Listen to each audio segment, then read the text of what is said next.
હારું મારી માં આ મસાલો આસ્તી હે ને એ આ નોખું છું. બંધ કરો મસાલા ખાવાનું, બંધ કરો. શરીરને બી નુકસાન કરો, પૈસાની બી બરબાદી કરો.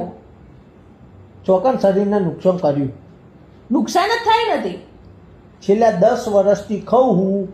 એક દવાખાનામાં જ્યો નહીં કે ડૉક્ટરનું ઇન્જેક્શન મેં લીધું નહીં, તોથી શરીરને નુકસાન થયું કે. એ તો હમણાં ખબર ના પડે.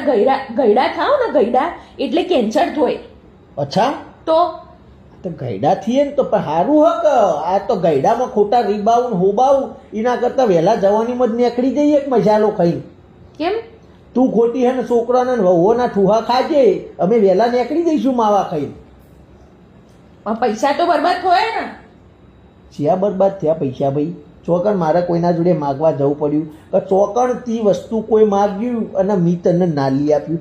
તું જે માગે એ બધું તો લઈ આલું, તો ચો પૈસા બરબાદ થાય? આપણે જોડે પૈસા એમાંથી કહું ને.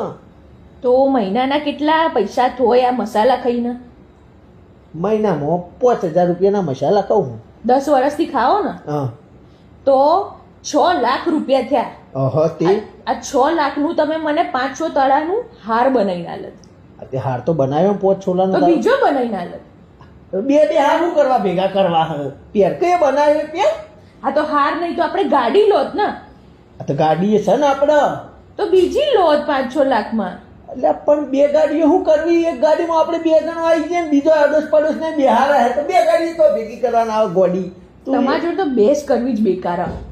પણ પૈસા તો બરબાદ થાય જ છે ને. બરબાદ આપણા જોડે સુઈમય ખાઈએ છીએ એમ ભાઈ, તો કોઈના જોડે માગવા ના આવે. હા, કર દો મસાલા બંધ કરો. તું મગજ મારી કરે નહીં, કચ કરે નહીં. સગાઈ પહેલા તો તમે એવું કહેતા કે હું તારી કસમ ખાઉં, હું મસાલા છોડી દોય. સગાઈ પતી ગઈ, લગ્ન બી થઈ ગયા, 1 મહિનો થઈ ગયો, તોય આ મસાલો ખાઓ તમે હજી.